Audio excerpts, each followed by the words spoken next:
Welcome back to another week of In the Ballpark. It is me, Serpas, along here with Frisey, the great umpire, who will have a lot to say this week as it's umpires have been in the spotlight. And of course, our stat man, Maxy, who has a hot, fresh statistics for us today. Gentlemen, welcome. And how are we feeling after the first week of finals? Gents, here we are. And look, 4 finals matches down. I think the expectation of 4 close games, unfortunately, didn't quite go to plan. I suppose it never does, but with the Swans and the Giants obviously being the only one there that you'd call a thriller, the others at times sort of had more of a fizzler element, didn't they, to them? I think there were no major surprises on the whole. Obviously, 3 very disappointed Bombers here. But nonetheless, look, it does set us up for, I still think, 2 cracking semi-finals following that. But of course, there's still quite a few talking points, even though the games were more or less decided, I suppose, by the start of the second half, you might say, guys. Yeah, pretty depressing for an Essendon supporter. I think I spent Monday, I just tried to not look at any football posts or any of the Monday footy shows or anything. I just stayed clear of it.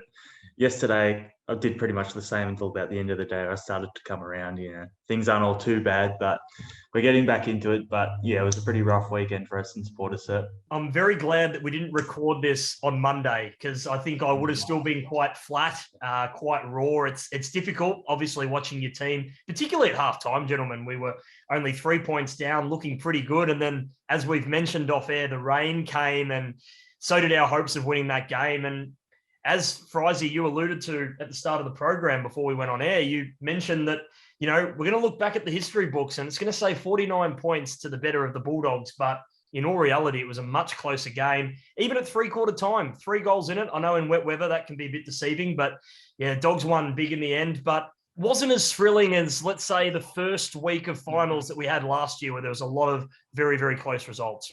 Yeah, that's right, lads. I'm not really sure yet exactly what to make of it entirely. I suppose a few points from it that are probably things that we knew already, and that Melbourne do look like the team to beat. Not that Brisbane weren't competitive. In fact, they were for most of it. Can I just add as well, that was an electric start to that game on Saturday night. That first quarter, 9 goals in total. Looked a ripping game early on. Then to see Melbourne sort of just pull it back a bit more to the style that they like it, a little bit slower, more defensive, and that clearly worked in their favour. So as we sort of touched on last week, unfortunately for the long-suffering fans, home preliminary final, yet it's not in Melbourne.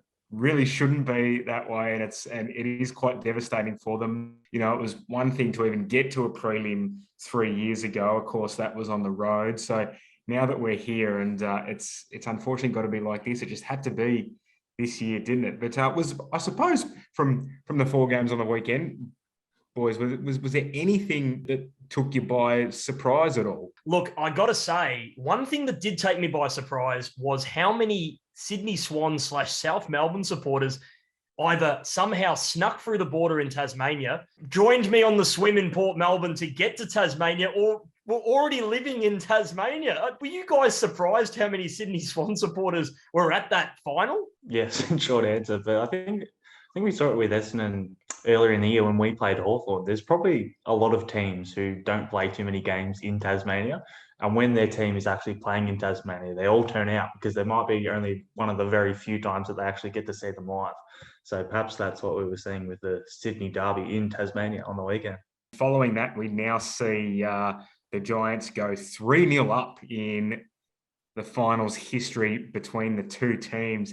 There you go. I suppose, though, fellas, what you might take away from this is, in fact, the 2 teams who were eliminated and their season 2021 won't go any further. The theme there with both the Bombers and the Swans is that, well, you might look at that and say, hey, at least their rapid rise this year is something that they'll no doubt be super impressed with internally. I know their season isn't going on any further, but wouldn't take too much away from either of those sides, given the noticeable improvement this year, perhaps in an instance where not everyone expected it either. Both teams had incredible seasons, and if Sydney got through to this next week and were playing Geelong this week, you'd have to say that with some of GWS's key outs, but Sydney would have been in really good shape coming into this week's finals. And I think they could have done some serious damage and potentially even got to a prelim with this team, but they've still got so much growth, and it's going to be very exciting for South Melbourne and Sydney fans going forward. And as for the Dons, it's obviously tough having another big defeat in the finals, but at the same time, it was almost a bonus just being there. And it was a great week being able to soak up that atmosphere. So it's still very special to have your team in the finals. Yeah, I suppose at the start of the year, if we said that both Sydney and Essendon were going to play finals, everyone would be surprised. But now that they actually got there, it's still disappointing to lose the games. Just on a Sydney point, I know they did have, was it Mills and who was the other one who was out? Josh Kennedy. And they were only a point short of the Giants. So, you know, it was probably even harder for them because considering how good of a season. I told you last week the Giants' defense was going to hold up. It was a pretty amazing last 5 minutes. It reminded me so much of that. I think it was the 2019 prelim final that the Giants held up against Collingwood. It was almost exactly the same, where it was just inside 50, and the Giants' defense just kept on rebounding. But overall, it was a great year for both of the sides. But yeah, disappointing finish in the end. Weren't your hearts in your mouth when Buddy Franklin had it outside 50, almost a similar part of the ground to where he kicked that incredible goal in that elimination final? I think it was in 2007 or thereabouts. And you just thought, is Buddy Franklin going to do it again? Is the script written perfectly for him to kick this goal and get the Swans into the semi-finals? And it just stayed right, didn't it, Chance? Didn't have the usual Buddy curve, did it? But he wasn't the only one who missed. They had about 4 or 5 opportunities. It seemed like the Giants missed a lot of shots to that end in the third quarter, and then the Swans missed shots to that end in the fourth quarter. So I don't know if there was a bit of a wind going against them in that last quarter or whatever. But I think the commentator even said it, and everyone was thinking about it. It was straight back to 2007 as soon as Buddy got it, but couldn't get it done. I'm glad you brought that up. I must admit, it was the first thing I thought when he took that grab with a minute to go, just taking the memory straight back. I thought, here we go. Age is not a problem. He's going to do it again.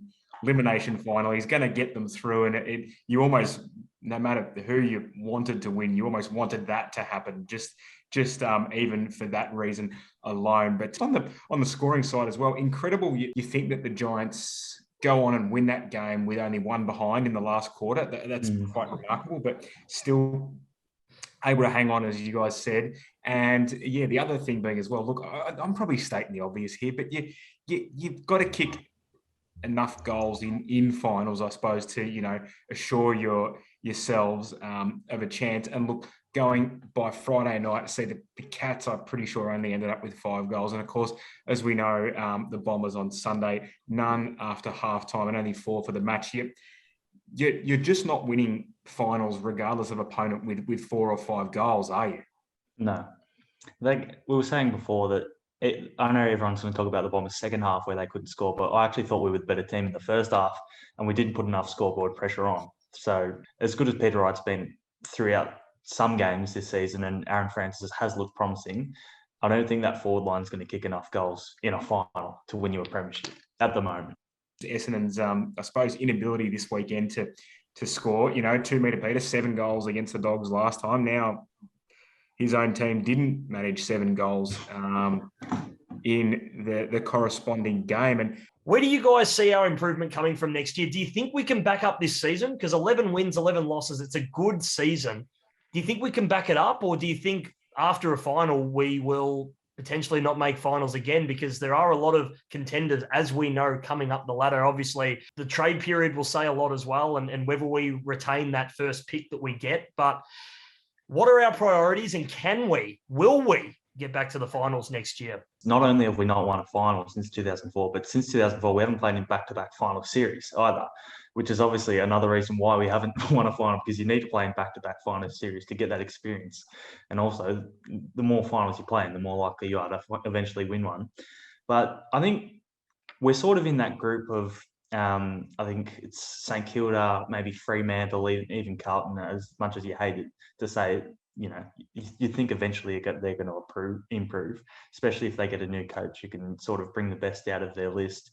But we're sort of in that group of teams, and there's also, you know, West Coast and Collingwood. I don't think Collingwood will come back, but West Coast and Richmond, have also fallen out of the 8, who a lot of people probably expect to make the 8 next year, considering, you know, they'll probably rectify a lot of the errors that they made. So not only have we got to improve again internally, but we've also got to improve more than those teams who are around us, as well as the West Coast and Richmonds, who are, you'd think, going to be coming back into the 8.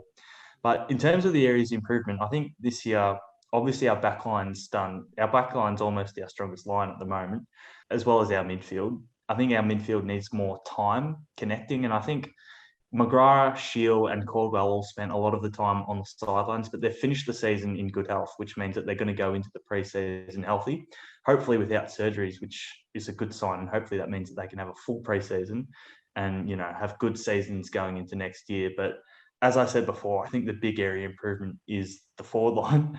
I don't know if we're going to try and bring someone in this year, or the whispers are that they're going to try and go to Ben King next year, or if they put Nick Cox forward maybe and they get Harrison Jones back, hopefully that forward line starts to look a bit better. But that's where I really see the big improvements, is midfield more consistently with Caldwell and Shield and even McCrae spending more time in there permanently.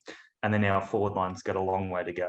13th, 14th, 11th, 15th, 11th, 13th. I'm not reading out the lottery numbers. I'm reading out the seasons after we make it into a final series. That's where we're finishing. So in all fairness, we're not bottoming out to bottom 4, but we're not exactly, you know, just outside the 8 on 9th or 10th. These are not great finishes after finals. So let's hope we can get back there. And I agree with you, Maxy. I think that forward line definitely needs a fix-up. It's just that pack, that sort of that web of teams where there's 6 or 7 that really are fighting to get into perhaps 2 or 3 spots. It's sort of been that way for a few seasons now, and it seems like most of the time Essendon finds themselves part of that crowd. So could certainly see that being the case again. I think Maxy's point about, particularly Shield, but I think it also might apply to a few others too, in that a big pre-season and restoring to 100% there is critical. I'm going to put it this way. I wouldn't be surprised if we finish outside of the 8. I wouldn't be surprised if we finish in that bottom part of the 8, as you said, Frisey, but I'd be very surprised if we finish top 4. Who knows? It'd be great to get a double chance going into finals and breaking that hoodoo, that's for sure. Similar to what Richmond did in 2017, but don't quite see the rise happening that quickly. But who knows? Potentially with maybe stealing an Alex Rance or a Marbiol Chol or even a Daniel Talia, who knows? A bit of experience. You just never know what's in store for us next year. Guys, just quickly, David Zaharkis wasn't offered a new contract. Do you think he's retired for sure, or do you see him coming back somehow from maybe a different club, or is the journey over for David? First of all, what a great Essendon player. It seems like yesterday that wearing year 6 when he kicked that goal on Anzac Day, how time flies. But just to say, like, he was an incredible player. He was a couple of times Anzac Day medalist. I think that 2013 game where he kicked 4 goals, had 30 touches as standout, and how a lot of times where he's kicked match-winning goals. But whether he gets another go, I'm not too sure. To be honest, to me, he sort of looked like he was, getting closer to the end for the last 2 or 3 years. To be honest, so whether another team wants to pick him up, I'm not sure. But yeah, he's had a great career at Essendon. You pretty much summed it up. I mean, may never quite have the personal accolades that perhaps he would have liked. Obviously, the Anzac medals are one thing, but he may not have those, but he's certainly got the highlights. He's got many of them.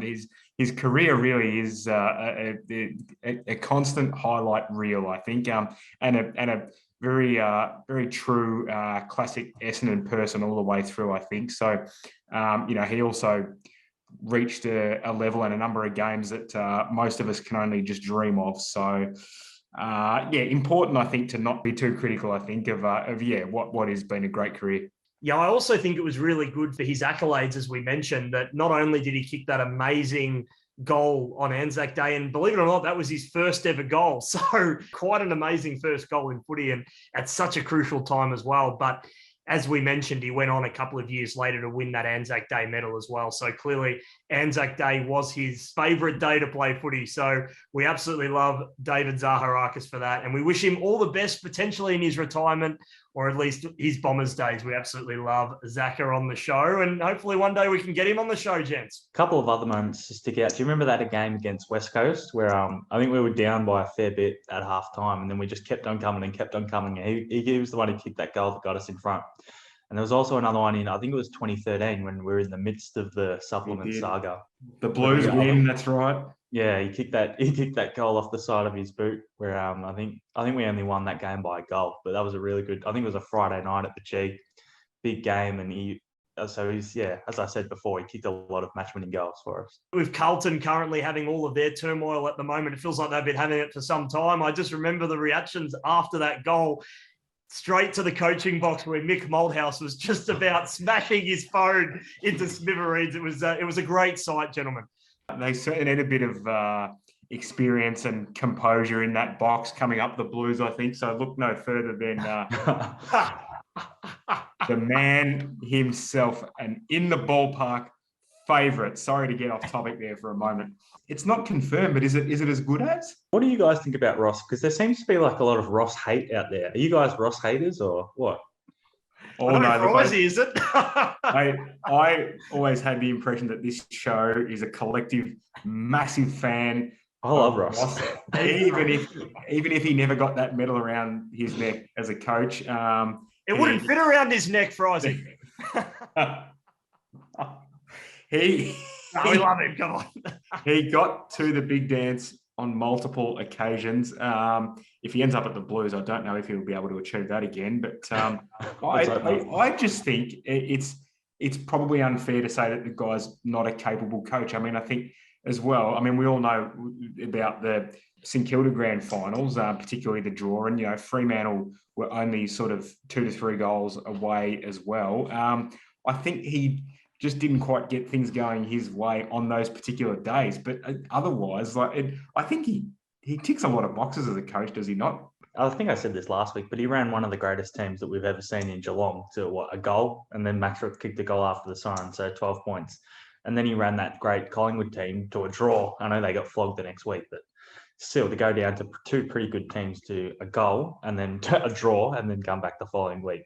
As I said, I don't really understand why people sort of mock Ross. I know the last 2 years at Fremantle went great, but yeah, I don't. As an Essendon supporter, I know people sort of at times say, "Oh, well, his sides don't score enough."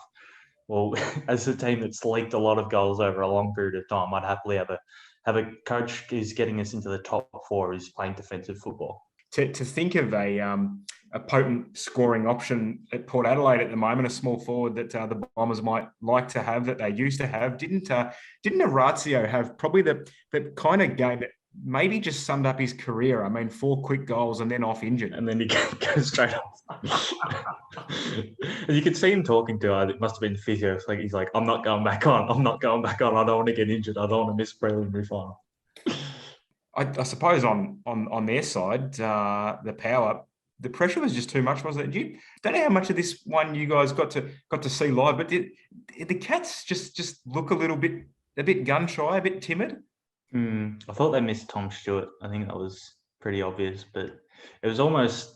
I think Port Adelaide ran over the top of them more than they did last year, because I think last year, what did they win by? Was it like a couple goals or something? And this time they thrashed them, but it was pretty similar sort of feel to the game where you just thought Port Adelaide are all over them here, and I can't see how Geelong are going to kick a winning score. Since 2011, their record in qualifying or elimination finals is awful. They've only won 1. You expect them to win this weekend, but still, it's an alarming sign, isn't it, guys? We make fun of them for their qualifying final loss, but I'd rather be losing qualifying finals than elimination finals, as we are as Essendon supporters. So that's the benefit of finishing top 4 most years, as Geelong always do, and getting that double chance. I feel like it's almost probably since about then, 2012 or thereabouts, it's felt like the similar sort of conversations year on end repeated about the Cats. The list is too old, they're going to miss their chance, all these things. They may finally be approaching that point now with the state of their list. I don't know, but I feel like these conversations keep coming up, and yet they keep bouncing back or giving themselves that chance again and again, even if they haven't been able to complete the deal, of course, in the last decade now. But they go away, they find perhaps 2 or 3 either stars or just good role players that they can trade in from elsewhere. Then who knows? They go and find some unknown specimen from the Bush League or somewhere that no one's ever even considered. He's a rookie at pick whatever, just out of nowhere. They pay him peanuts at the start and he comes in and he's an instant star, basically. I don't know. They just know how to find these guys. They do it year on year. So the thing with these semi-final wins that they seem to keep securing every time, it's almost like they come out that second week, a different side, a more desperate side. So for that reason, yeah, again, I'm still hesitant to put a line through them yet. It looks very likely now that there will be a bye between the preliminary and the grand final. And Tom Stewart's been out on the track doing some very light training. Look, it's very unlikely that he'll get back. But hey, if they just keep extending these breaks, who knows? He could well be there. He could be there on one leg, gents, but he could well be there. Who knows? But I don't think that window's quite closed yet. But the alarm clock might just be going off ever so slightly, because I think internally for them, wouldn't the minimum requirement this year, would it be a grand final appearance again, gents, internally? You'd think so, but looking at their draw now, they're going to have to go through Melbourne in a preliminary final. And, you know, watching the Demons play on the weekend, good luck beating Melbourne at the moment. As much as the thought of even a prelim final like that is quite appealing, yeah. As I mentioned before, guys, on the Ds, they really are the team to beat. You know, only 4 losses, of course, during the home and away seasons, we know, all of which were by 20 points or less. Which teams of the remaining bunch can do it? There might be only 1 or 2, I think, that have that chance, perhaps. While we're on the Ds, I mean, it's worth mentioning the longest flag droughts as we currently stand here in the competition. And they're number 1, 57 years. So 1964 was their last premiership. St Kilda aren't too far behind them, though, 1966. So 55 years for them. And then, oh, I got to love this. Carlton, equal third on that list, 26 years. So 1995. And then Fremantle, they haven't won one yet. So they're on 26 years. And then Adelaide, 23. So hopefully we don't appear on that list anytime soon, gents. But gee whiz, 1964, 57 years. If they get to a grand final, it's going to be in WA. So it's quite an incredible story.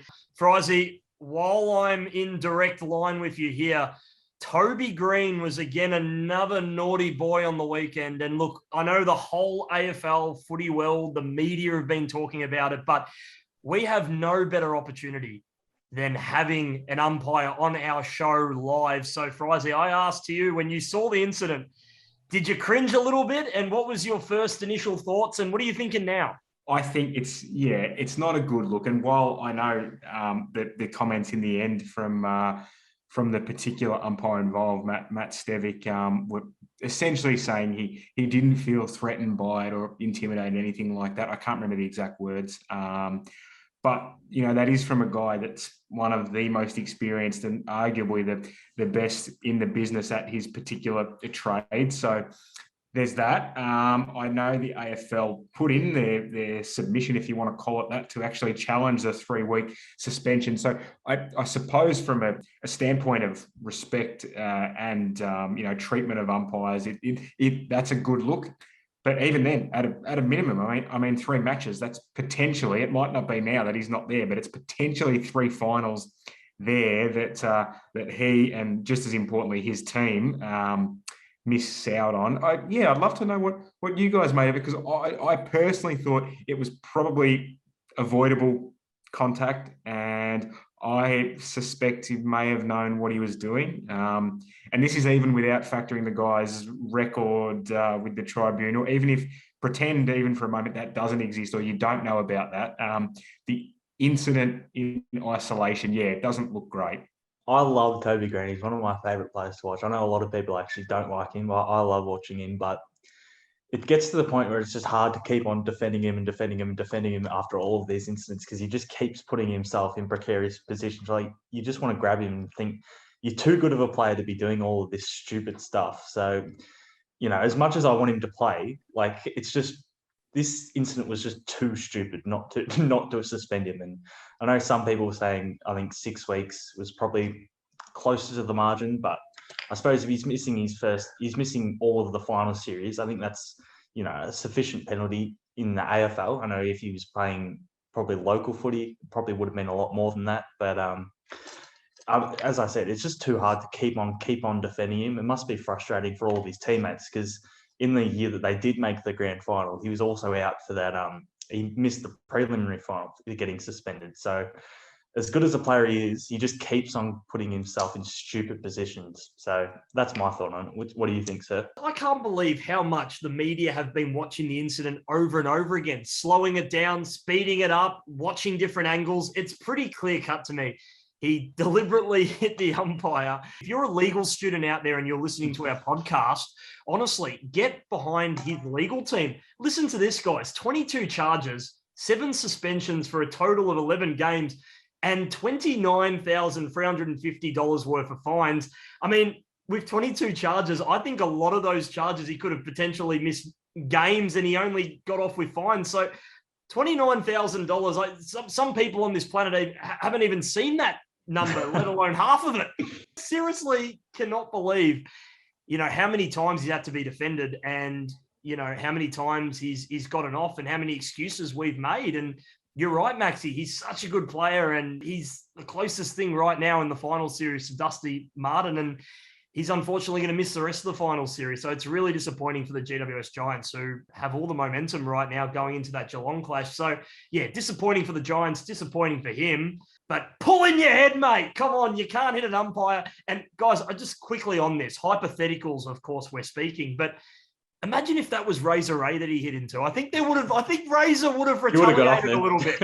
Serps, I'm glad you mentioned that. I was going to throw this in at some point, boys. I don't know if you got a chance to hear one of Razor's instructions to I think it was a Brisbane Lions player on the weekend as well, after awarding a free kick against him. Razor's there on the mark, and in exact words, he says to the Brisbane player, and he says, "I need you to stand." Now, ordinarily, it doesn't seem like much, and it is just an instruction, but something about it coming from Razor, in that tone that we know all about, with the way that he communicates, it is quite entertaining sometimes. We know he's a born entertainer.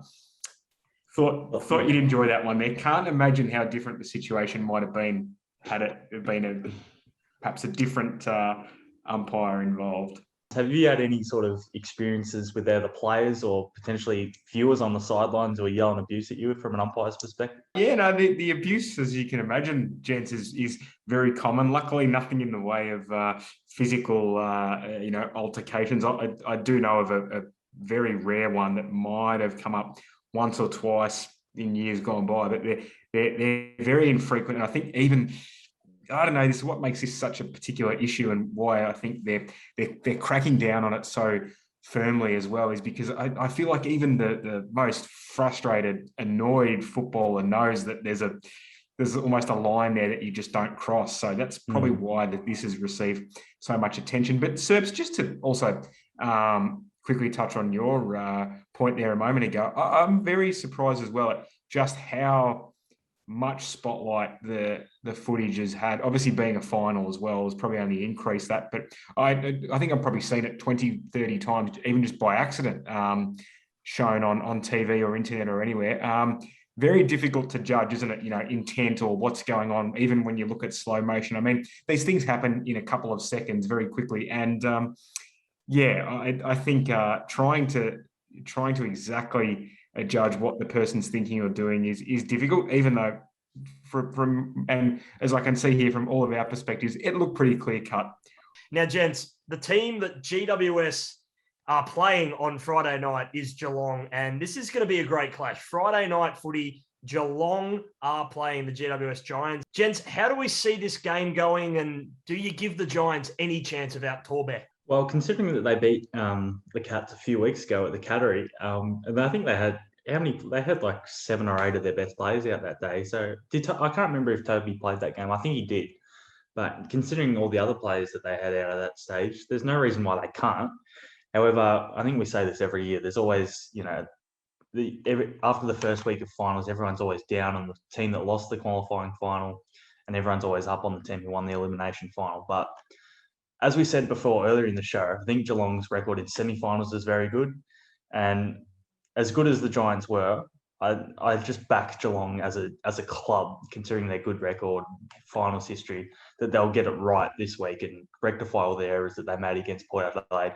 It's also the Jeremy Cameron Cup, so it'd be interesting to see if there are any fireworks in that game. But yeah, I think the Cats will get this one. The Jeremy Cameron Cup, it is, and it just happens to be a sudden death final. How about that? Yeah, worth touching on that win by the Giants only a few weeks ago down at Geelong. I mean, they're incredibly difficult to beat there. So if they can get the job done there, who knows what that means. Going to take Geelong just as an early call, and obviously a bit of that is the Toby Greene factor. This is an interesting one, though. I also see for mine the Cats as a far more vulnerable straight sets candidate, perhaps compared to the Lions, which we'll get to that game after as well. But yeah, for mine, I'm taking them just on the basis that we know what the second week of finals seems to bring out of them. I think they will be hurting from last week's showing, and as a result, very hungry, I think. As you mentioned, Maxy, the Jeremy Cameron Cup, or also the Josh Hunt, Stevie J, and Shane Mumford Cup as well. There's been a few players that have crossed in between those two clubs, and there are probably more that I'm missing out on. But, well, you know what, guys? Last time I was the only one that didn't tip GWS, so I'm going to be the only person that's tipping GWS. I'm going to tip them, and they're going to win by 40 points. 40 points, jeez. 40 points. They're going to blow this out. They're going to demolish the Cats. Some upset Cat supporters if they lose by 40 points get in straight sets. Now let's move on to the second semi-final in this weekend's fixture, and it is the Brisbane Lions, who are potentially staring down a straight set exit when they come up against the Western Bulldogs, who is a side in the home and away season, ended up beating them and beat them by a fair bit, but albeit the game was on Mars, gentlemen. Mars Stadium. Very, very smooth, sir. Very smooth. It's going to be an away final. I guess for most teams, it's an away final regardless. They do get the benefit here of home. So I'm going to go for them. And I want to say comfortably, but look, maybe more like the 4 to 5 goal mark is a bit more realistic because, you know, we know what the Dogs can bring to the table, especially what we saw earlier in the season. So you'd be a fool to say that they're no chance, mind you. Definitely going with the conservative option here, guys, in the second match of the week. We've had the Jeremy Cameron Cup. So here we've got I suppose the Stephen Martin Cup. I find this one really, really difficult to tip because I think the Dan McStay obviously won't play after getting concussed pretty badly from that knee from his, I think it was Nakia Cockatoo. Dare I say it, and I hope I'm not saying this too soon, but when they said Nakia Cockatoo is an X factor, I didn't think the X factor would be smacking one of your mates with a knee in the head. Yeah. Watching that second half where I think it was back to Joe Danaher playing pretty much one out, and I know Tom Fullerton's there, but to be fair, he's probably not a really dangerous option. And I just thought Brisbane in the second half, they didn't really look that dangerous going forward. I think the Bulldogs midfield really started to get going in that second half. And retrospectively, looking at it now, it's easier to say this, but I think that Port Adelaide game in round 23, they were fairly competitive. So I'm actually going to tip the Bulldogs in this one because I think Brisbane are going to really struggle to score with. I said last week as well that I thought Stephen May would play really well on Joe. So I think he usually struggles when he's the one out forward, and Stephen May does have a pretty good record on him. But if they can shut down both Danaher and Charlie Cameron, I sort of struggle to see how Brisbane are going to kick a winning score because they've got Hipwood out and now McStay out as well. So if the Bulldogs can shut those two players down, I see the Bulldogs sort of matching it in the midfield, and the Bulldogs look pretty dangerous going forward against the Bombers. So I'm tipping the Bulldogs in this one. I've got the deciding tip. It's a tough one because the Doggies played really well, particularly in that second half, and they actually got goals out of Josh Shackey, believe it or not, who is playing against his old club. So it's also the Josh Shackey Cup as well. It's quite amazing. And I think Justin Sherman, do you remember him? Justin Sherman? Yeah. Oh, that is a great get. Well done. I couldn't believe last week Lachie Neale got over 40 disposals. I think I was admiring Melbourne and just how much control they had in that game that I wasn't really realising just how many disposals Lachie Neale got. But you know, he's back to his absolute best, and I think he's going to be a real danger, and particularly if he can hit the scoreboard as well for Brisbane, I do see them winning this game.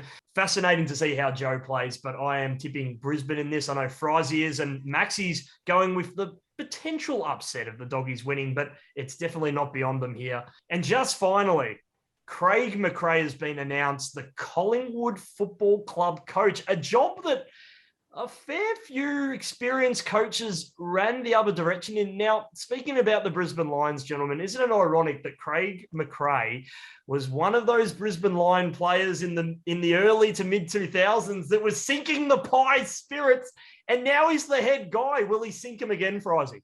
As a Pies fan, you think here's a guy that gave us nightmares with some of the goals he kicked in those couple of grand finals. Now he's the main man, front and centre, in the polo shirt, ready to go for 2022. It seems like an appointment of a guy that's got the experience, the credentials. I mean, it's Collingwood. You know, they're a massive club that demands success. We know that. They're not just going to go forth and appoint a guy who they don't think is suitable.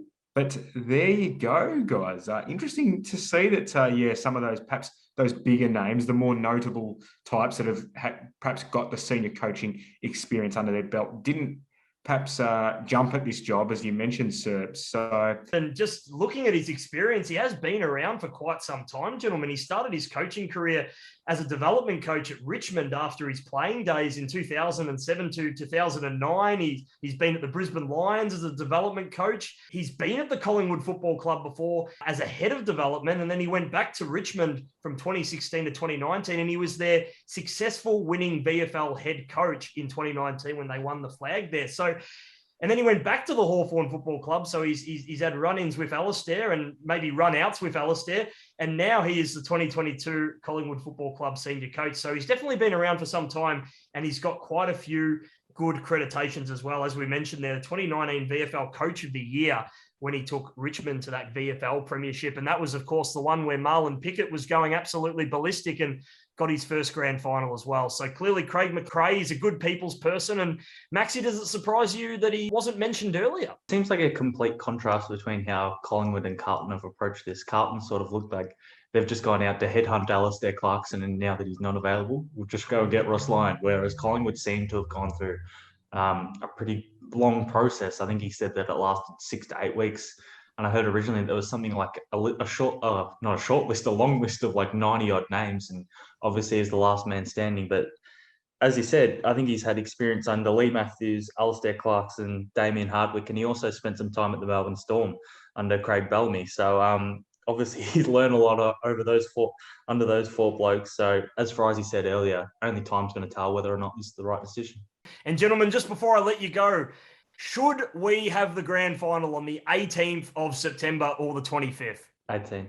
Yeah, I'm with you on that. We don't need the week in between, do we? I mean, we've never had it before. I don't know. Surely we'd prefer to get it done sooner for, even just to prevent any possible issues that could come up. They're pretty tight in WA, so even if they get one case, who knows what the Premier will do. Gentlemen, thanks again for joining me on In the Ballpark, and pleasure to have your company, and we'll be talking prelim finals next week. Incredible. Always a pleasure, sir. Amazing. Love it, boys. Thanks again.